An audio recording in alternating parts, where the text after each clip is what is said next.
Setia. Apa sih sebenarnya yang dimaksud dengan setia? Ya, setia itu cerminan integritas pribadi yang kuat. Pribadi yang dapat diandalkan dan dipercaya. Namun, pada umumnya, manusia hanya mampu setia pada awal-awalnya. Lama-kelamaan manusia bosan, dan akhirnya lupa dan lalai serta mengingkari. Manusia belum bisa dikatakan dengan setia. Akan tetapi, Tuhan adalah Tuhan yang setia. Ia tetap setia dan tidak perlu diragukan lagi. Ia yang menguatkan hati dan memelihara kita dari ancaman. Allah yang setia adalah Allah yang dapat dipercaya dan memegang janji-janjinya. Seperti dalam video kali ini, kita melihat kesetiaan dari Tuhan di dalam kehidupan kita. Kisah 3 pohon. Alkisah terdapat 3 pohon yang tumbuh bersama di dalam hutan. Suatu hari, ketiganya saling berbagi harapan dan impian. Pohon pertama berkata bahwa dirinya ingin menjadi sebuah peti harta karun yang akan dipenuhi emas, perak, dan berbagai batu permata.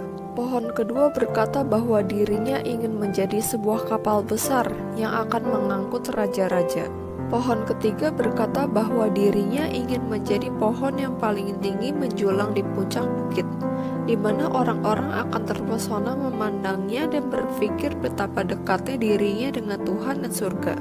Beberapa tahun kemudian, sekelompok penebang pohon datang untuk menebang ketiga pohon itu. Pohon pertama dibawa ke seorang tukang kayu. Ia sangat senang sebab sangkanya mimpinya akan terwujud. Tetapi si tukang kayu menjadikannya kotak tempat menaruh makanan ternak. Setelah dipenuhi jerami, ia ditempatkan di sebuah kandang hewan. Pohon kedua dibawa ke sebuah galangan kapal. Sangkanya doanya akan menjadi kenyataan, tetapi ia hanya dijadikan sebuah perahu nelayan kecil. Pohon ketiga dipotong menjadi potongan-potongan kayu besar dan dionggokkan begitu saja dalam sebuah gudang gelap. Tahun berganti tahun, ketiga pohon tersebut sudah melupakan impian mereka. Hingga suatu hari, sepasang suami istri tiba di kandang. Perempuan itu melahirkan seorang anak laki-laki dan membaringkan bayinya di atas tumpukan jerami dalam palungan ternak yang dibuat dari pohon pertama. Orang-orang datang menyembah sang bayi. Pohon pertama pun menjadi sadar bahwa di dalamnya ditempatkan harta terbesar sepanjang masa. Bertahun-tahun kemudian, sekelompok laki-laki naik ke atas sebuah perahu nelayan yang dibuat dari pohon kedua. Di tengah danau, badai besar menerjang dan pohon kedua berpikir bahwa ia tidak akan cukup kuat melindungi mereka. Tetapi seseorang di antara mereka berkata, "Diam, tenanglah," dan badai pun sekonyong-konyong reda. Akhirnya sadarlah si pohon kedua bahwa ia telah mengangkut raja di atas segala raja. Setelah bertahun-tahun dibiarkan tergolek dalam gelap, orang mengambil pohon ketiga. Ia dipanggul sepanjang jalan, sementara orang-orang menganiaya serta mencemooh laki-laki yang memanggulnya. Akhirnya, tibalah mereka di puncak sebuah bukit. Orang banyak menyalibkan laki-laki itu pada balok kayunya hingga ia wafat di sana. Pohon ketiga lalu paham bahwa ia begitu dekat dengan Yesus Tuhan dan surga. Ketika keadaan tidak seperti yang kalian inginkan, ketahuilah Tuhan memiliki rencana indah untukmu. Jika engkau percaya dan tetap setia padanya, ia akan melimpahkan rahmat-rahmat terbesar atasmu. Dalam 2 Tesalonika 3 ayat 3, tetapi Tuhan adalah setia.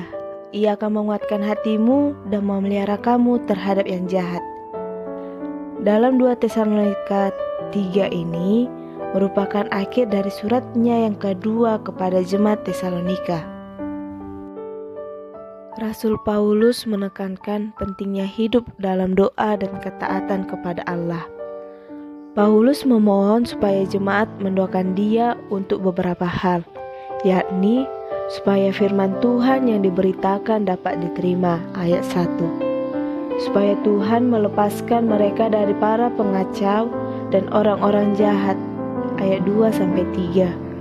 dan supaya mereka menjadi taat dengan cara tetap menunjukkan hati kepada kasih Allah dan kepada ketabalan Kristus. Ayat 4-5. Ketiga hal ini ditegaskan oleh Rasul Paulus sebagai ungkapan iman dalam praktek sehari-hari. Kesetiaannya dapat kita baca dalam Wahyu 1 ayat 5. Bahwa Yesus Kristus adalah saksi yang setia, yang pertama bangkit dari antara orang mati dan berkuasa atas semua raja-raja di bumi. Dia telah melepaskan kita dari dosa kita oleh darah-Nya. Dan kesetiaannya kepada kita yang tidak setia juga telah dibuktikan dengan Dia yang rela mati, telah bangkit kembali. Karena Allah yang setia pada janjinya, Alkitab menceritakan begitu banyak tokoh-tokoh yang bertobat dan mengimani Allah sampai akhir hayatnya. Seperti dalam video ini juga, yang mana mereka mengakui kesalahannya sehingga mereka mengimaninya dengan setia, karena mereka yakin janji-janji Tuhan akan digenapi. Apakah kalian merasa tidak layak karena dosa?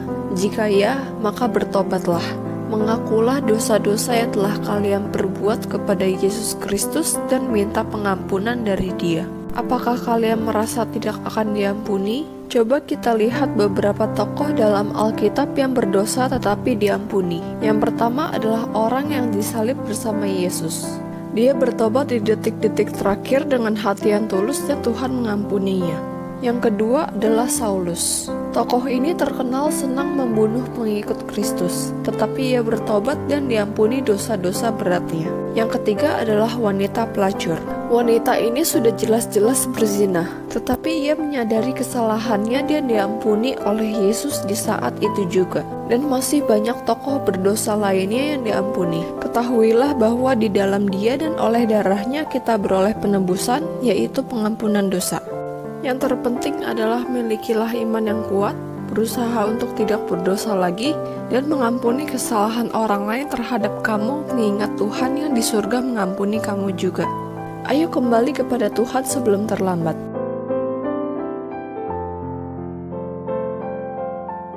Hidup yang kita jalani tidak selalu mudah, tidak selalu indah, dan tidak selalu sesuai dengan apa yang kita inginkan. Ada kalanya masalah yang menghantam mungkin lebih besar dari yang kita bayangkan, dan penantian yang harus dijalani mungkin lebih lama dari yang kita perkirakan. Banyak hal yang berubah, dan banyak pula yang tidak sesuai dengan harapan kita. Apa yang kita pegang di dunia ini juga tidak selamanya mampu membuat kita merasa bahagia. Namun, Tuhan tidak pernah berubah. Sejak dulu, sekarang, esok, dan selamanya. Ia setia, selalu mengasihi, dan memberi yang terbaik. Ia tidak akan meninggalkan, tidak pernah berdiam diri, dan tidak membiarkan kita berjalan sendiri. Bukan kepada apa yang ada di dunia ini kita meletakkan pengharapan, melainkan kepada Tuhan. Hanya kepada Dia yang mampu menguatkan hati kita dan menjaga kita dari segala yang jahat. Tuhan Yesus memberkati.